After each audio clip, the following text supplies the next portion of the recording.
Hey Gators and sports fans, get all your Gator talk, news, analysis, and opinions on the Pod Up with Matthews in the Morning podcast.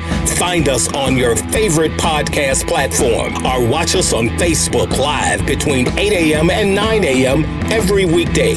Pod Up, because we are Gator fans. So say it's great to be a Florida Gator. Good morning. Welcome to a Monday edition of the program. It's Pod Up with Matthews in the morning from the Crime Prevention Security System Studios. Large enough to serve you, small enough to care. We got a good show, normal Monday show. We'll have JC here in just a second. Second portion of our day's program. We'll be joined by Scott Carter from FloridaGators.com. But first, let's go to the Titan Ball Hotline. And we're joined by Corn Dog. Good morning, JC. How are you? Hey there, my man, Shane Matthews is with us. Congratulations, my man, getting a good call to Gator game in Lexington, Kentucky with Mick. I mean, this is the thrill of a lifetime. I'm so excited for you. I'm doing thrill of a lifetime. Sure it was. You got to be in there with the voice of the Gators. I think. All right. I'm very happy. It went pretty well. Well, I'm sure. Hey, thank you for having me today.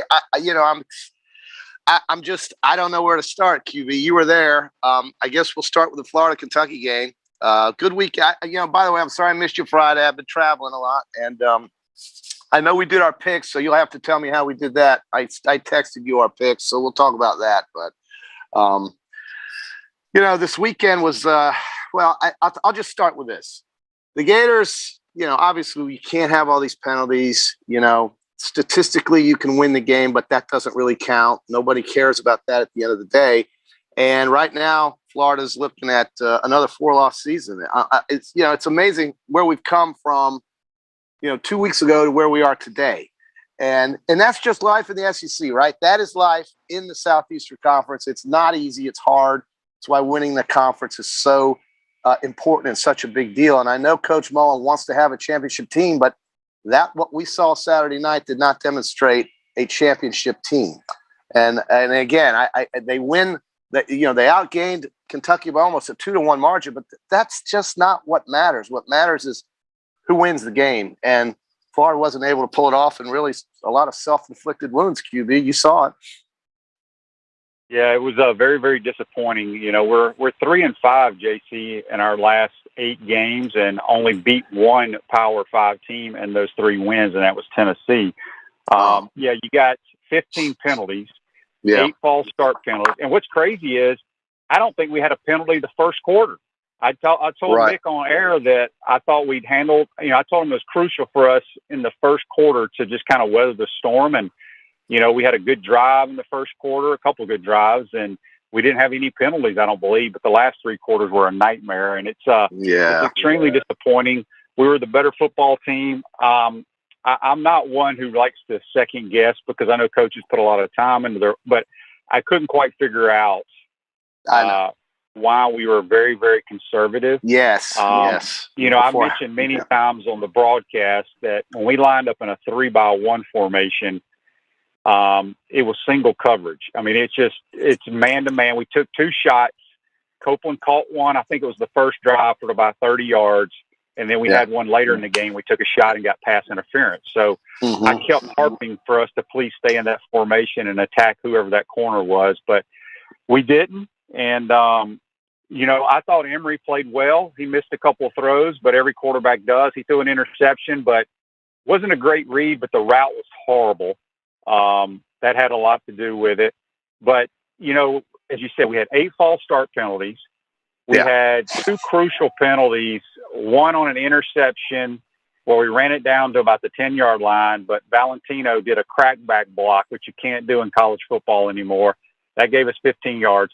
And then we forced a punt, and we were going to get the ball on our own 40-something yard line, but DeJuan Black hit a guy literally 5 yards out of bounds, got a personal foul that backed us up. So didn't play smart. The Kentucky crowd was outstanding. Kentucky played hard. They completed 7 passes and scored 2 touchdowns offensively. I thought our defense did the job just offensively. We just shot ourselves in the foot nonstop. Well, and QB, I mean, you can explain this better than I can, but what is a coach, what's going through his mind? I mean, Mullins said it after the game that he wanted to not have any issues deep in his territory. I didn't know they were that deep with under 2 minutes to go before the half and a complement of timeouts. Why wouldn't you try to score on the road knowing that I think Kentucky was going to get the ball in the second half, if I can remember correctly. I was in a big crowd watching the game, but why wouldn't you try to score with under 2 minutes to go with timeouts and have the ball? And they just ran the clock out. And that goes to where I think they're coaching too safe. And it goes to what you were just saying. It lends to, listen, Dan, if you're going to win championships, you go on the road, you have to win these games. Even when you don't play your best, you have to win these games. And when you're conservative like that, you want to have an opportunity to score as often as possible. And they just ran the clock out. Can you explain that to me? Well, I can't because I wasn't on the sidelines. I wasn't on their headsets. It was very interesting. I was surprised at why they did that. I don't know the answer. Like I said, I was more concerned why we didn't throw the ball down the field. And I saw a lot of comments on Twitter that, he doesn't trust his court. Look, there is nothing safer in the passing game than throwing the ball deep. Yeah. And I told you, I thought Emory played well. And they played Anthony a couple plays. Look, the quarterback is not the reason we lost this game. So anybody that's listening that wants to argue with me can argue with me all they want. I watched the game. Emory statistically played really well. He was under duress. We didn't block. Everybody talked about after the Alabama game how we manhandled Alabama in the trenches, and we did. And that's why every game is different. You don't know who's going to show up on every Saturday. But Kentucky just gave us fits.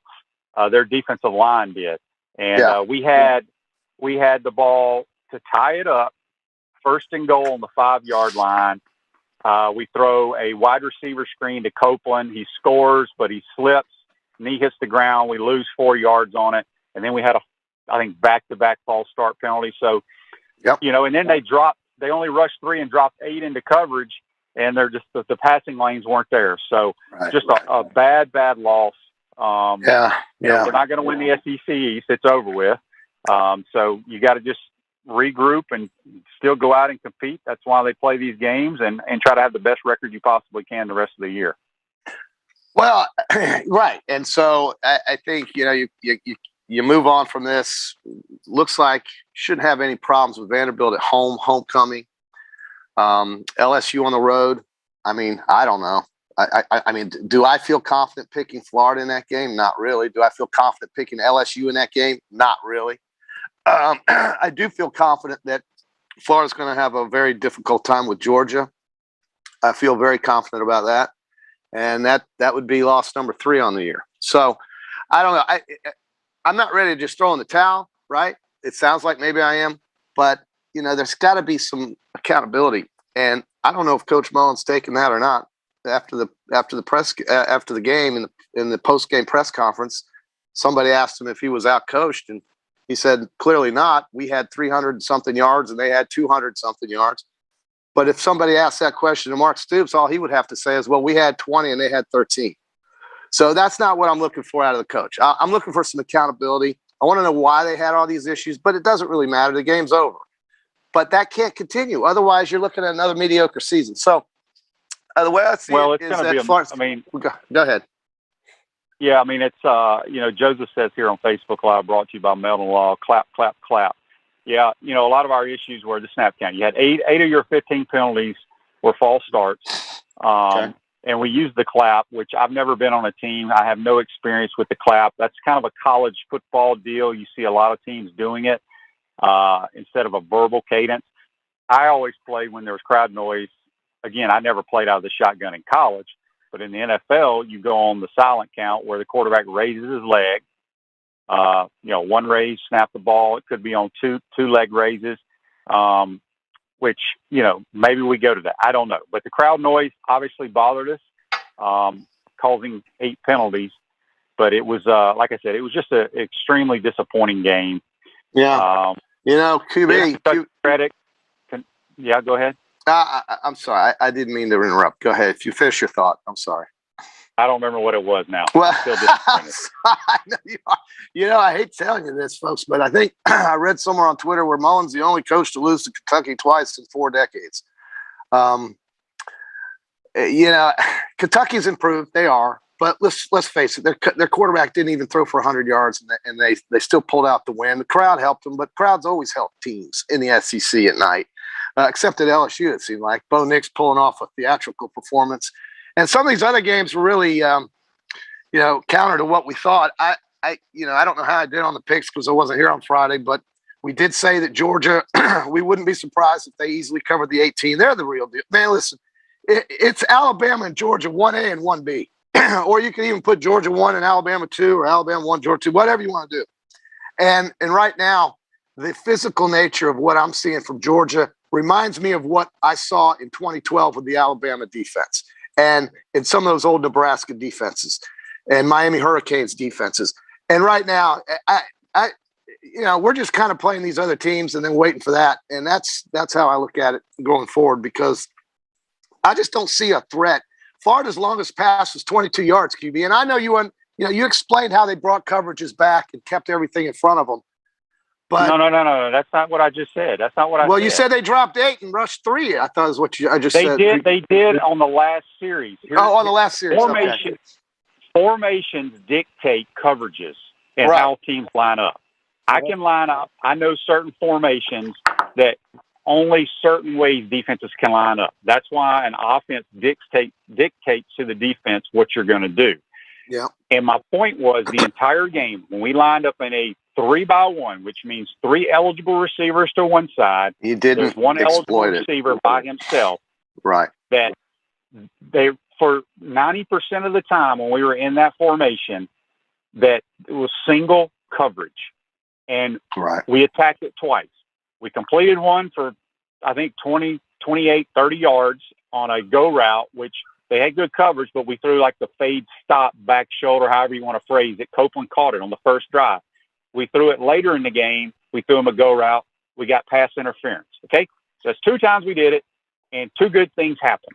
Right. So I could not understand. I would have stayed in that formation the entire game and just thrown single receiver. And if they drop a underneath defender, underneath the curl routes or whatever, then you swing your back to that side and give it to him. Now, Kentucky, every now and then when they could have played a too high safety to that look, which is not a good defense to trips, but they did. And that's when you run the football. So the last series, they got to the point where, I mean, we had to score. And so Kentucky's not dumb. Rush 3, drop 8 into coverage. The passing lanes are clogged up, but we had chances to take shots. And that's my only complaint. Well, and I get it. I look at the receiving in this game, and I mean, what was the longest pass completion Florida had in the game? That's what I just said. It was to Copeland on one of the ones that I told you of a 3-by-1 step. That was it. And we only threw 2 the entire game. Yeah, and that's, I guess, where I'm going with the conservative nature of the game plan. And it certainly was demonstrated before halftime when he had the ball, he had a chance to score, and he ran out the clock. I don't know. I mean, look, you want to take advantage of opportunities. You can't play scared and worry about mistakes. If you're in your own territory, fine, but go downfield and at least try to kick a field goal or something. So the whole night was a mess. It was a messy night. The penalties were ridiculous, and like you said, you couldn't understand why some of the play calling went the way it went. But what really is telling is what you opened the show with that statistic over the last 8 games. And that's a trend. That's not a fluke. That's a trend. And that has to be addressed. That has to be changed. And unfortunately for Florida, even though they get to play Vanderbilt this week, the schedule's not going to get much easier after this week. Nope. Speaking of that, turn your car or truck into a rolling billboard for your business or brand with an eye-catching vehicle wrap from Wrap Spot this October. Mention promo code Shane. Receive 13% off your vehicle wrap. Speaking with JC on the Titan MRI hotline. Yeah. We'll be joined by Scott Carter from FloridaGators.com. Get his thoughts on the game. He was there as well. JC, our pick, our Peachland Dentistry. Okay. JC and the QB picks. We both go 6-6. Okay. So if we both you had Iowa, I had Maryland. I had Georgia, you had Arkansas. Right. I had Ole Miss, you had Bama. Mm-hmm. I had Florida, you had Kentucky. Yeah. We both lost A&M. I won. I picked Auburn. You had LSU. Good pick there. We both lost with Wisconsin. We both won with Cincy. I had Oklahoma State. You had Baylor. Oh. And then we both won BC, Syracuse, and lost with Tampa. So we were Tampa last 6-6. night. How about Mac Jones? Big night last night. I mean, they lost the game, but boy, they didn't give him a chance on 4th and 3 and elected to kick a 54-yard field goal in the rain. I'm surprised by that, but I thought Mac Jones really showed up last night and played very well in that game. And, it was a spectacle. It certainly was. But Tampa got the win. Ugly, but they got the win. And that's, again, if you're going to win championships, you have to win ugly games sometimes. And, that's the way it is. We got some Facebook Lives here I want to get to, brought to you by Meldon Law. Dan says, couldn't believe Georgia stomped Arkansas so bad. They are who they said they are at the moment. I was not an Arkansas believer. I think I told you that even after they beat Texas and A&M. John says, the biggest deal to me was the block field goal return for a touchdown. They came after an interception. Yeah, that was a huge point in the game because we get the interception. We run it down to about the 10-yard line. Yeah. But our big defensive tackle, Valentino, cracked back on one of their linemen. So that's a penalty, backs us up, and we kind of sputter around.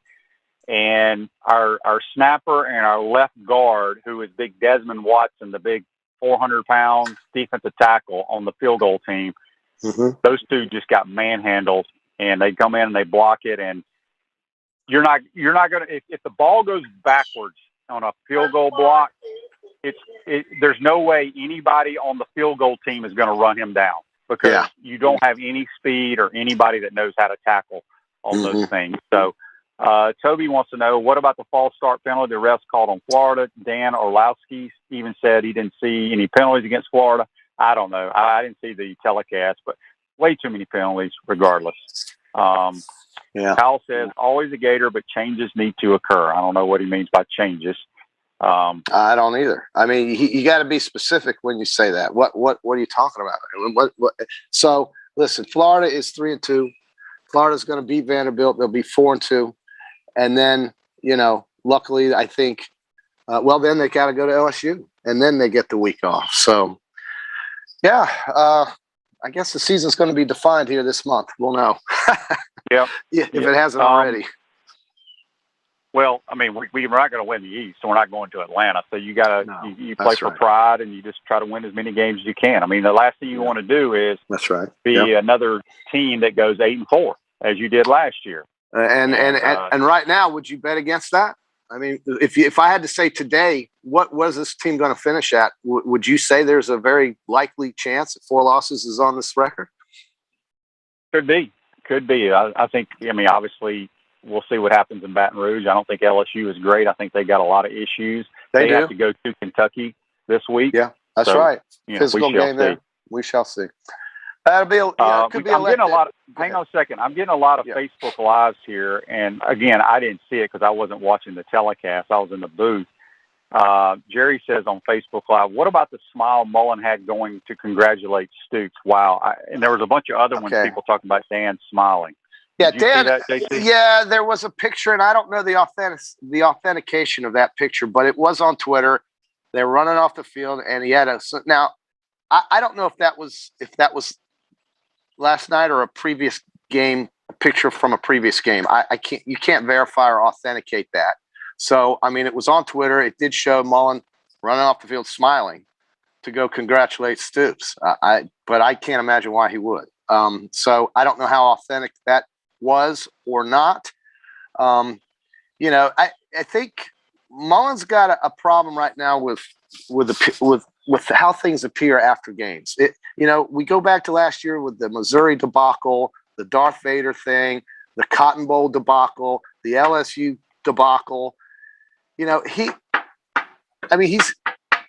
very emotional, and I like that about him. And that worked at Mississippi State because they really didn't have a whole lot to lose. But when you step it up to go to a program like Florida, and you say you want to be coaching championship teams, then you gotta respond like somebody who would expect and want that. And I'm not sure if I'm getting that yet, that vibe It's not that I don't like Coach Mullen, I do, but I don't see that from him yet. Hell, he took a selfie with my kid at Mississippi State back in 2014. Yeah, of course I like Coach Mullen, but I worry about some of these games when things don't go the right way and what's going to come afterwards. So I don't know. Maybe I shouldn't worry about it. He's a big guy. He just got a big raise. So what am I worried about him for? But he is the face of the Florida football program, and he has to.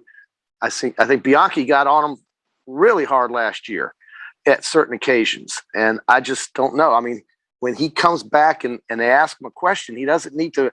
He needs to respond. The way I would have said is, "Did you think you were outcoached by Coach Stoops last night?" I would say, it really doesn't matter. We lost the football game, and our coaches worked hard all week preparing for it, but it didn't transpire on Saturday night. There's just so many different ways you can answer questions. You don't have to come back and go, well, we outgained them 383 to 202. That's not an answer. That's a bogus remark, and he got killed about it. And those are the kinds of things that irritate folks. But they'll get right against Vanderbilt, great, and then another challenge on the road. So. Yeah, let's go around the landscape of college football. Tennessee with a very impressive win, scoring 62 points. They had a ton of yards, just pummeled Missouri. I was a little surprised at that. Cincinnati gets the huge win at Notre Dame, puts them right firmly in the playoff mix now because they will not lose a game. So that's a problem for Cincinnati, the rest of their schedule. It's not their fault. But their two signature wins will be road games at Indiana and at Notre Dame. And that's it. And yes, they have to be in the conversation. But if we're going to talk about the football playoff, right now you're looking at two unbeatens in the SEC playing off in Atlanta, and both will go. So that's two spots taken. Now, maybe that's not going to happen. Maybe Georgia slips up. Maybe Alabama slips up. But right now, today, in October on the 4th, doesn't look that way right now. But it could happen. Of course, anything could happen. QB, I was impressed with the game that Auburn played on the road at LSU. Now, I know we talked about LSU, but Bo Nix, he's so schizophrenic. One weekend he's absolutely horrible. Looks like he's going to lose a game against Georgia State. Next weekend he pulls a magic trick and beats LSU. Did you see any of those crazy plays he made against LSU? I did. I watched the entire game on the plane ride back. Yeah. LSU, Auburn was down, I think, maybe 10-0, 13-0. And, Bo Nix, boy, he's an extremely athletic kid, but, boy, he does some stuff that, you hold your breath. But give Auburn a lot of credit. That was a huge win for them. Right. And another program maker was Mississippi State going on the road. They were a big underdog to Texas A&M and pulled out a win there. So that was impressive. And then, this week, QB, we've got Oklahoma and Texas over there in the Big 12. And we have to keep up with Oklahoma and Texas because they're SEC teams now. And so they're going to play the Red River rivalry. You and I have a lunch bet on this one. I'm going to stick with the Longhorns and you're going to stick with the Sooners. But I think we could have a really exciting game next week in Dallas. We could. The Semis get their first win of the year, 33-30 win over the Orange. Congratulations to those guys. The Pac-12 just stinks. There's no other way to say it. Yeah, they're out of it. Stanford wins in overtime against Oregon, 31-24. So no Pac-12 teams will be in the playoff hunt this year. Alabama handles Ole Miss. I don't know if it's on this show, but another show that I'm on. And I like I said, I like Lane Kiffin and Jeff Levy and those guys. They go by the analytics, and I understood the first going for it down there on the Bama 5 or 6 yard, but some of those other going for, basically if you don't make it, the game is over in the first quarter, and that's kind of some of those coaching decisions basically took Ole Miss out of the game, 15 minutes into the ball game. Well, he left the punter on the plane, and I. His analogy was, listen, you can't go to the blackjack table and play scared. The complete opposite of what I think we saw from Dan Mullen. And you just go. You don't worry about a $5 chip on a blackjack table. You worry about $2,000 on the blackjack table. Well, you know what? You don't have to put $2,000 on the blackjack table, Lane. Play smart and give your kids a chance. And when they didn't make those fourth down plays, it was over. All Alabama did physically was just run the ball right down their throat. If Ole Miss is going to rush 4 or 3 or even 5, what do you think Alabama's going to do, folks? They're going to hand it off. And then when they do that, it frees up everything. And if they get yardage on first down, it's good night. Doesn't matter who they play. So Ole Miss, I just don't think was ready for that stage yet. I think they're a very good team, and I do think that they have a chance to be the second best team in the SEC West. And if I were going to ask you right now, QB, which division is better, the SEC West or the Big Ten East, what would your answer be? Well, I don't know who's in the Big Ten East. Yes, you do. You know who's in the Big Ten East. You got Michigan, you got Michigan State, you got Penn State, you got Ohio State, you got all those teams. Oh, I still would lean towards the SEC. I mean, okay. I'm always going to lean towards the SEC, but there's a huge Big Ten game, number 4 versus number 5 this week. Penn State and Iowa play one another. It's a big game. Are they on the same? They're not in the same side. No, they're on opposite sides, and that could be a rematch in in Indianapolis. I still wouldn't count out Ohio State. I think Iowa is legit defensively. I think they'll end up probably beating Penn State this weekend, although I'll root for Penn State. But I like Iowa too. Listen, I think the SEC West, with what's going on in Texas, and now that Arkansas has been a little bit exposed somewhat, and LSU's a mess, it wouldn't be a reach to say it's maybe Auburn the second best team in the SEC West. I don't really know. I can't really say, but I mean, how can you argue against it at this point? Because they don't have, 2 losses in the league like Texas A&M does. So, Ole Miss to me is still a threat. I still think they got a great offense. I think Kiffin will learn from these things, and I think he just overplayed his hand against Alabama. You can't do that in Tuscaloosa, and it just didn't work out. But I don't know if that's just how he coaches, and I've said all along, you can coach that way at Ole Miss, because even when they played Tulane, which was a track meet this year, and Tulane has not turned out to be very good, he went for all these crazy 4th downs. Well, when you're playing in a game that really matters and can really define your season, you can't do that. I understand the riverboat gambler mentality and things of that nature, but when you're on your own 30 against the Alabama Crimson Tide, you just can't do that. And right.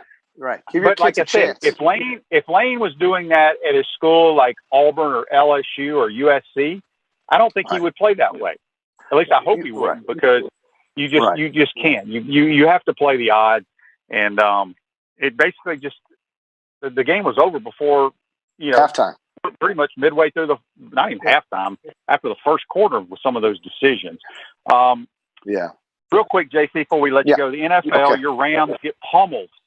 Pummeled by the Arizona Cardinals. Yeah, I wouldn't be so. I don't think it's too outrageous to say Arizona could be the best damn team in the NFL right now. Well, they are right now, but the NFL can change quickly. It does. It changes weekly. It does. Rams got beat. That was very surprising. I thought Mac Jones played outstanding for New England last night. 2 touchdown passes, made some good decisions, didn't really make a lot of mistakes. He's a rookie. I love the way he's playing for them. Kansas City, I had no doubt they were going to load up the points on Philadelphia. And Dallas, to me, QB, I know you're not a big Dak Prescott fan, but he's playing so differently right now that it seems like he's played in the last 2 years. He's got so much more confidence. It just seems like once Jerry wrote the check, Dak decided to ball. And he is balling. Yeah. I mean, Dallas is playing good. Good football, strong football. So I'm impressed with them. And Green Bay, quietly has just done everything right since that first game against New Orleans. And Aaron Rodgers is going to be just fine, just like we all knew he would be. And I'm probably missing out on some other games. The Chargers tonight against the Raiders, I think, will be entertaining. I would recommend everybody turning on that game and watching some offense. You'll enjoy watching the Chargers and Raiders tonight. That's kind of how I look at it in the NFL. Yep. JC, before I let you go, I got to read this text from the Titan MR text line. Daryl says, "Good morning, guys. Great job in the booth, Shane." Thanks, Daryl. You had mentioned a few times on the broadcast about taking some shots. Was our receivers getting separation from your vantage point? And do you think if Emory would have let go of the ball sooner, he could have hit Trent Whittemore for the TD at the end? There were no throwing lanes on that last play. It wasn't that we got some separation, but majority of the game, Kentucky, when we were in a 2-by-2 formation, we spread them out and went empty. They played a 2 high, so they dropped a bunch of dudes in coverage pretty much the whole game. So it wasn't that Emory wasn't taking shots. There was never shots called. So that's right. But I'd have to go back and watch the tape. But on that last play, nobody was open. They dropped 8 into coverage, and it shrinks the passing lane. So, all right, JC, good All stuff. right. Okay, buddy. We'll talk to you on Wednesday. All right, we'll see you then. Thanks, man. All right, that's JC. Join us on the Titan Tomorrow Hotline. We're going to take our first time out of the program, come back. We'll be joined by senior writer, FloridaGators.com, Scott Carter, and we'll talk a little bit about the Kentucky loss. You're watching and listening to Pot Up with Matthews in the Morning. We want to take this moment to thank all our sponsors who keep the show going and pay the bills. Crime Prevention Security Systems, large enough to serve you, small enough to care. Titan MRI, Gainesville's only locally owned and operated MRI facility. Meldon Law, won't back down. Peachland Dental, Gator Nation's first choice for dentistry in Port Charlotte. Comfort Temp, comfort is our business, peace of mind is our promise. QC Kinetics, live pain-free with QC Kinetics. Great Clips, it's gonna be great. Our Gridiron sponsors are Auto ER, UF Bookstores, Celebration Point Town Center, South State Bank, Chris Doring Mortgage, Silverback Concrete Co. Some of our touchdown sponsors are MB Listing, Cornerstone Financial, McDonald's of Gainesville, My IT Masters, Gainesville Neon and Signs, 84 Lumber, Tropical Smoothie Cafe, Avera and Smith, Dowling Signs, Baker's Sporting Goods, Ruse Ogra Agent, State Farm Insurance, Silver Cube Billiards and Sports Bar. If you are interested in promoting your business on the show, visit potupwithshane.com and click the advertise button. Again, thank you to all the great businesses that support the show. If you like what we are doing here, make sure you follow us and support the businesses that support us.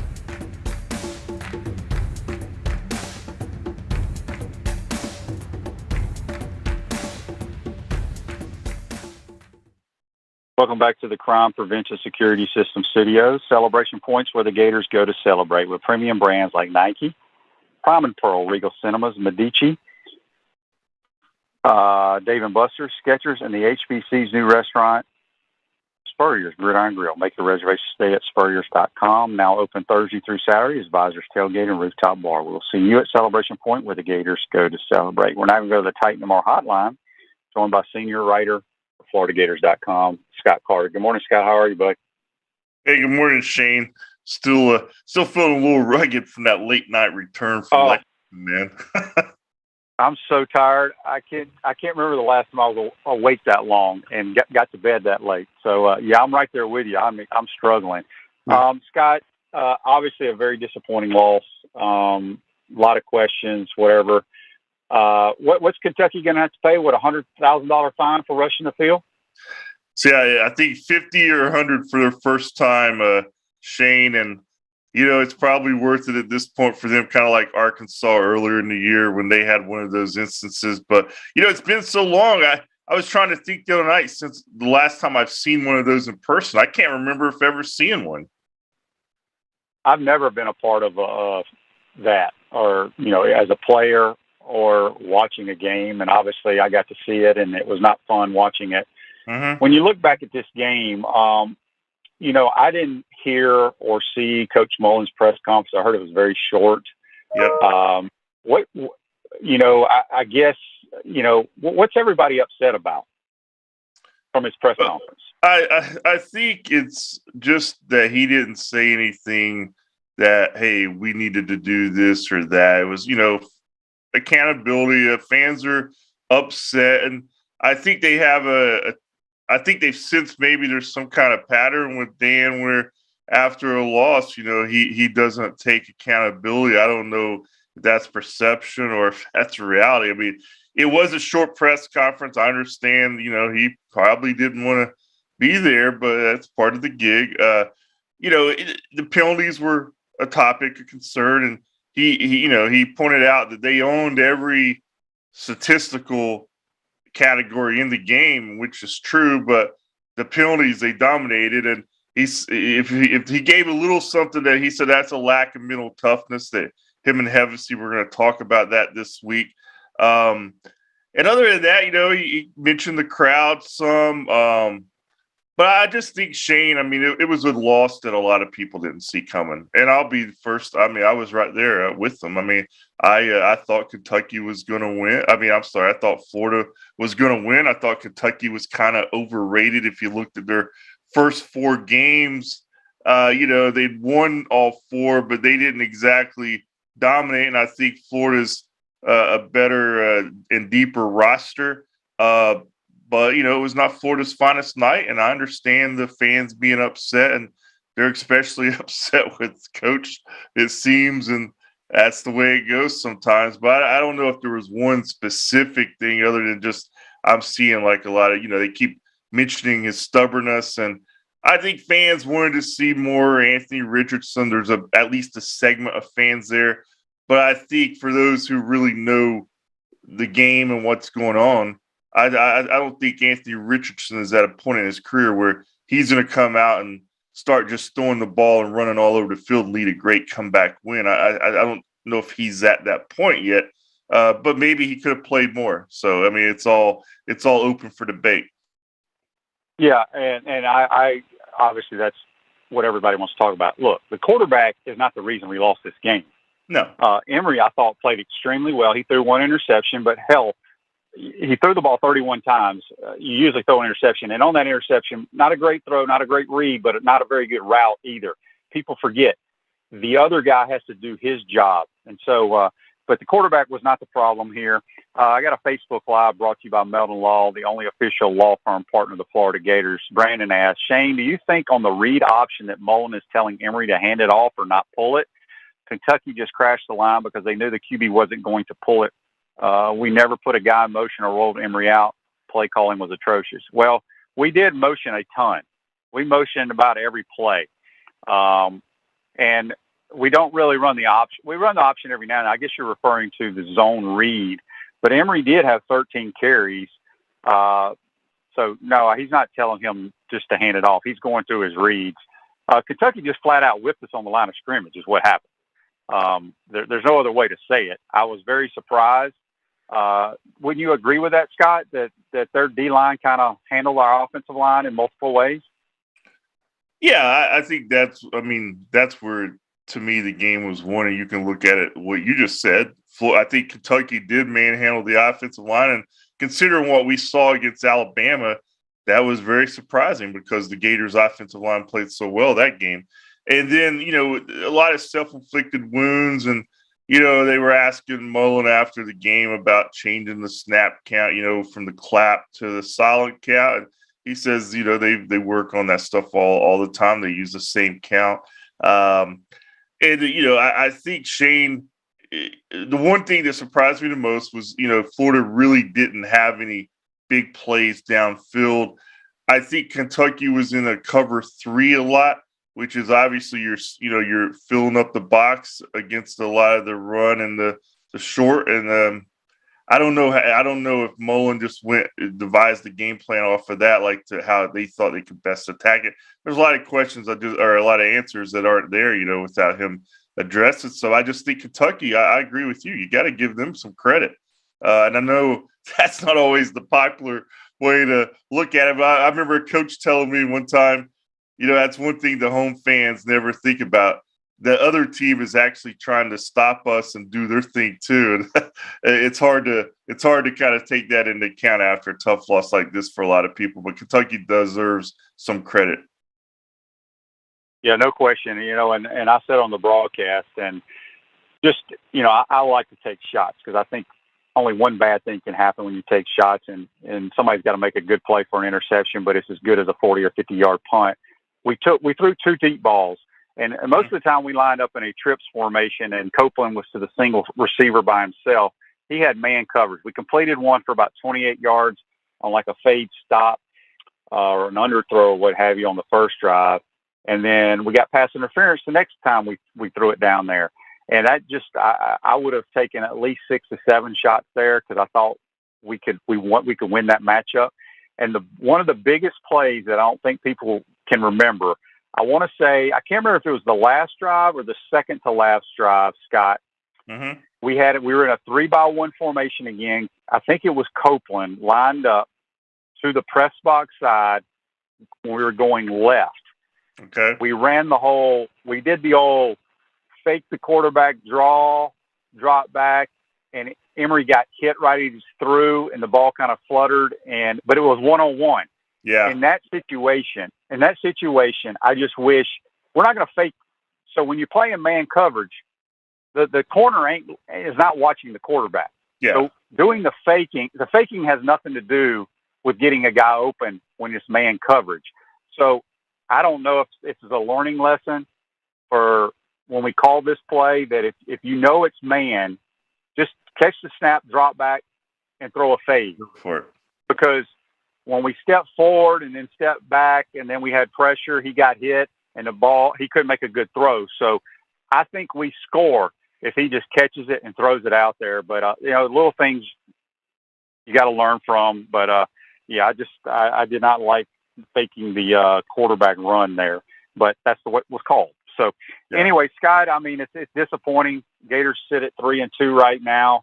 We got one of the worst SEC teams in America that has ever played coming to our ballpark. You won't learn much about this team. But what did the players have to say after the game?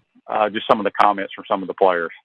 I mean, it was Emory Jones and Zachary Carter, two of the leaders, and obviously they spoke about their disappointment from the game, but they also were both asked about, kind of the old, where do you go from here? How do you keep this team together? Because it was such a devastating loss. And, Emory said this is where he's going to be tested as a leader.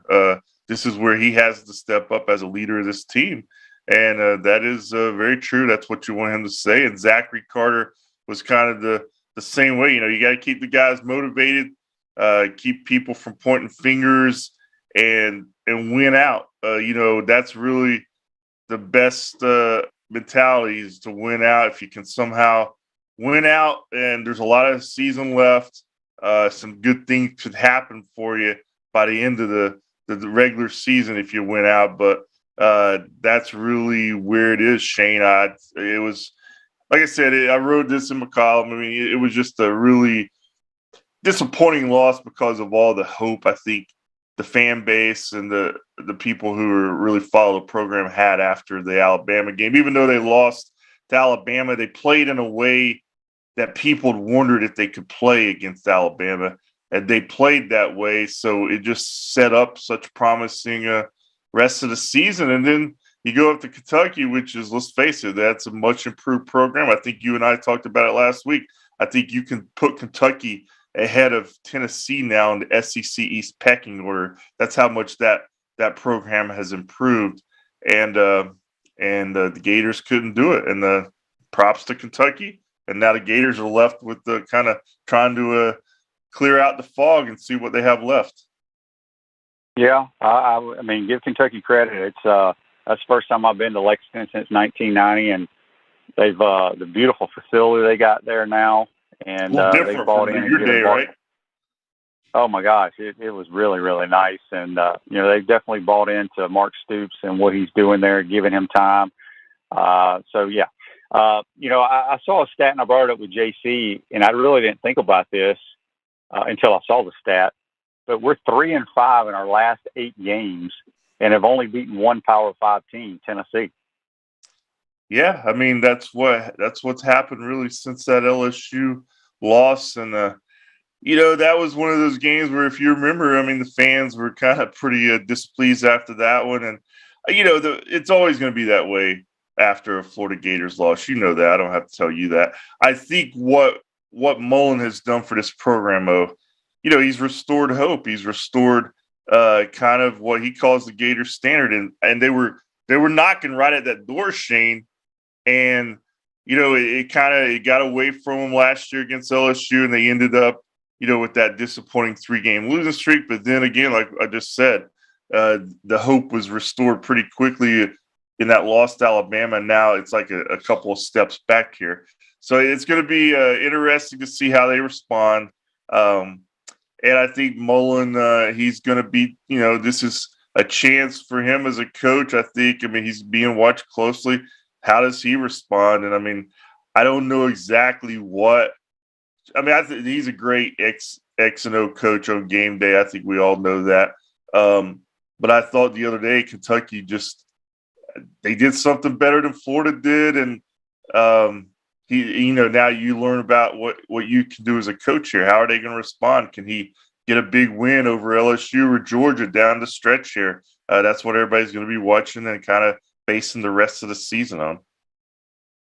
At Chris Doring Mortgage, they do mortgage lending right, helping home buyers throughout Gainesville and North Central Florida. Call Chris Doring Mortgage today at 352-244-0840. A few more minutes with senior writer of FloridaGators.com, Scott Carter. Scott, you mentioned Coach Mullen. I really think he's good at scheming and X's and O's. I don't think Saturday night was one of his best, but he's 2-2 now against Mark Stoops while he's been at Florida. Could it be one of those deals where he just has trouble scheming and calling plays against Stoops' teams defensively? I think there was some of that going on. I think Stoops, and this is just from my observation, seeing them play a few times now. I mean, Kentucky, other than really last year in the 4 meetings Mullen's had at Florida with Kentucky, I mean, they've been really tough games, and you can tell there's some X's and O's going on there that maybe are deeper than the usual game. It was like last night watching the Bucs and the Patriots. That Bill Belichick was giving Tom Brady some trouble that Brady normally handles, and the Chris Collinsworth was talking about that. Maybe Stoops has some stuff that Mullen gives Mullen trouble. I don't know what was going on there, but I just sense that wasn't typical of a Mullen game offensively since he's been at Florida. I know they picked up 382 yards, but it just something felt off. And, of course, the flow of the game was horrible for both sides. I mean, it just had no flow until really late.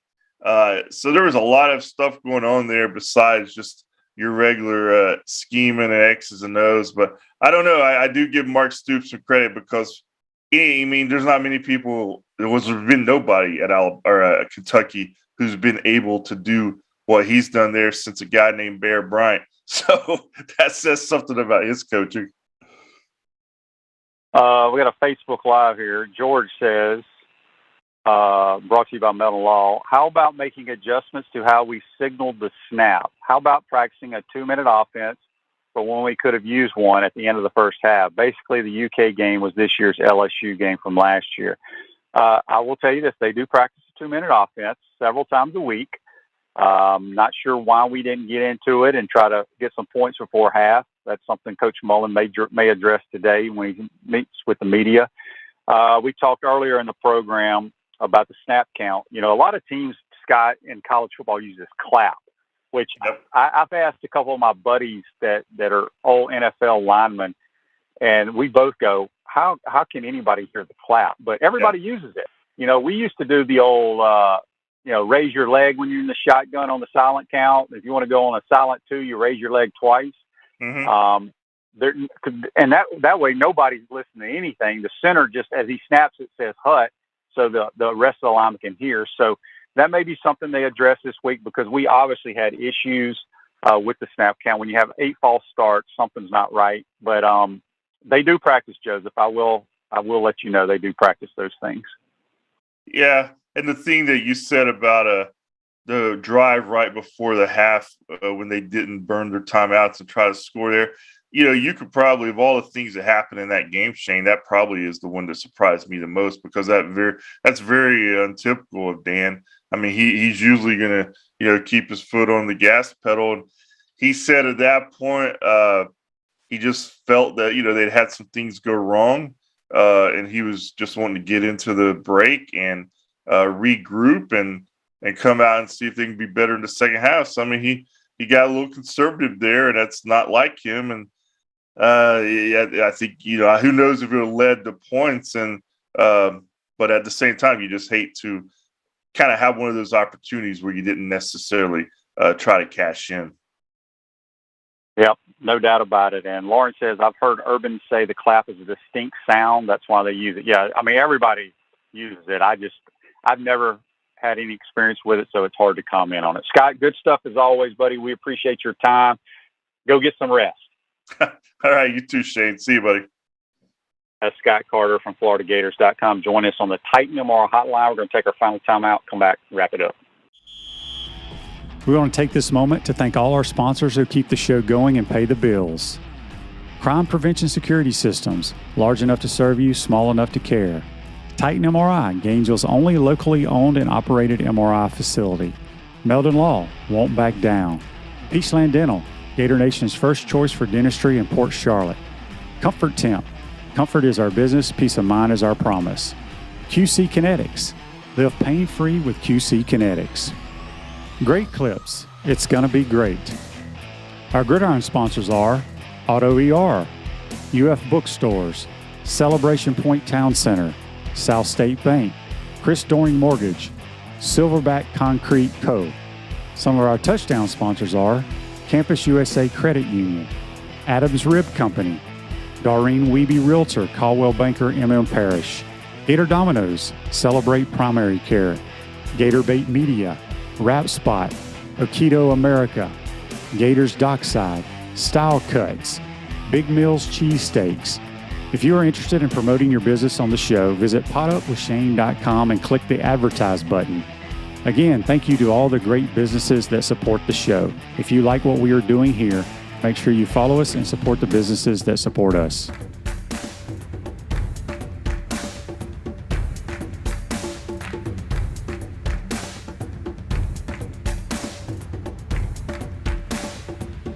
Visor's Tailgate and Rooftop Bar, located on top of Spurrier's Gridiron Grill in Celebration Point, is now open Thursday through Saturday. Visor's covered open-air bar is the perfect place to gather after work or meet up with friends. You'll love the handcrafted cocktails and elevated shareables available every Thursday through Saturday. Visor's Tailgate and Rooftop Bar is perfect for fans of great food, great drinks, and great weather. Visors not required. High spirits are highly encouraged. Visit spurriers.com/visors. Welcome back to the Crime Prevention Security System Studios. Center State Bank is now South State Bank, but we still put business first. We understand that small businesses need a community business partner that they can rely on. South State still has 4 convenient Alachua County locations. South State Bank, thank you for member FDIC. This Day in Sports brought to you by our good friends at Comfort Temp. Comfort is our business, peace of mind is our promise. They're hiring team members with all levels of experience. They'll give you a $1,000 signing bonus. Call Comfort Temp at 352-376-2366. This Day in Sports 2018. At this time, New England's Tom Brady becomes only the 3rd NFL quarterback to record 500 career touchdown passes. And Tom Brady last night became the all-time leading yardage passer in the National Football League, breaking Drew Brees' record. That's brought to you by our good friends at Comfort Temp. We want to thank Scott Carter and JC for both joining us on the Titan MR hotline. Tomorrow's program, again, we'll have Buddy Martin and Trent Whittemore. And homecoming this week against Vanderbilt, one of the worst teams in the history of the SEC, rolling into Gainesville. So it'll be name your score. Not that really matters to us right now. Hard to believe we lost that game against Kentucky. But anyway, today's show's a wrap, brought to you by Wrap Spot. Be safe. Enjoy the rest of your day.